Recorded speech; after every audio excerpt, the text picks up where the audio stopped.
Hirap ba kayong makipagsiksikan sa Divisoria at mga tiyangge para mamili ng school supplies ngayong nalalapit na ang pasukan? Saktong-sakto para sa inyo ang Diskwento Caravan ng Department of Trade and Industry kung saan aabot sa 50% ang inyong matitipid sa school supplies. May news to go, si Bernadette Reyes live.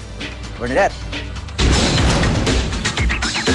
Hindi na nga kailangan makipagsiksikan sa Divisoria para makabili ng mga murang school supplies. Sa DTI Caravan kasi ng DTI ngayon na ginaganap sa Quezon City Hall, makakatipid hanggang 50%. 500 pesos lang ang budget ni Joven Dumasig para sa mga school supplies ng anak. Buti na lang daw at napadaan siya sa Diskwento Caravan ng DTI kung saan makakadiskwento ng 10 hanggang 50% sa mga school supplies. Ayon kay DTI Undersecretary Zenny Maglaya, hindi na nalalayo sa presyo ng Divisoria ang presyo ng mga bilihin dito. Ang notebook halimbawa 9 pesos lang kada piraso. Ang mga writing pads 9 hanggang 18 pesos. Bahagya naman tumaas ang presyo ng kada pack ng crayons at mga lapis. 4 hanggang 6 pesos ang nadagdag sa presyo ng crayons dahil gawa ito sa petroleum na nagtaas ang presyo nitong mga nakalipas na buwan. Depende sa bilang ng crayons at brand, naglalaro sa 30 hanggang 44 pesos ang kada box. Paalala naman ng DTI sa mga mamimili, iwasang bumili ng mga school supplies na may mga label na hindi Ingles o Filipino. Sa ilalim daw kasi ng batas, dapat naiintindihan ng mga mamimili ang mga label ng mga produktong binibili.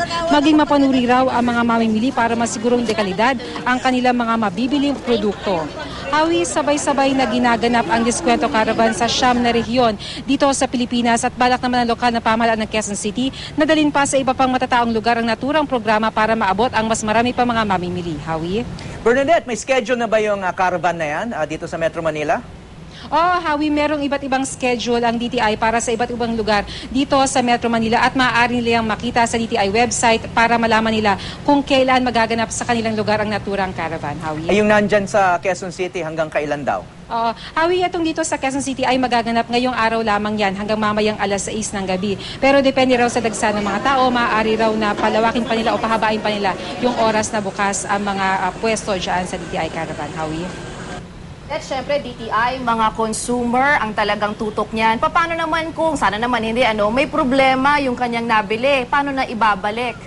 Oo. Ang kagandahan kasi niyan ngayon, ito nga DTI ay meron silang DTI hotline kung saan maaaring sumangguni itong mga tao kung sakasakaling nga merong produkto. Pero ang paalala naman nila doon sa mga mamili, siguruhin na kahit pa yung pwestong kanilang binibilan ay hindi matatagpuan sa loob ng mall, humingi ng resibo dahil dito sa resibo, maaari nilang makita yung address, telephone number at yung pangalan ng pwesto kung saan nila nabili yung kanilang produkto para kung meron naman reklamo ay madali na itong maisasangguni sa DTI. Lala? At syempre, Bernadette, ito rin yung isa. Sabi pag mas mura, medyo magtaka ka dahil maaaring may problema, di ba? Yung LED, iniiwasan natin. Pero ito, kumbaga, subok na at na-test naman ng DTI lahat ng mga lumalahok ngayon ng mga nagtitinda. Oo, Lala, ang ginagawa kasi ngayon ng DTI para masigurong dekalidad din, yung mga produktong binibili ay nagkakaroon siya ng regular na inspeksyon. Hindi lamang doon sa mga pwesto na matatagpuan sa mga malls, pati na rin yung mga nasa bangketa ng Divisoria, yan din daw ay dumadaan sa kanilang pagsusuri at kung sakali nga na hindi raw yan papasa sa kanilang pamantayan ay outright confiscation ang gagawin nila. Maraming salamat sa iyo, Bernadette Reyes.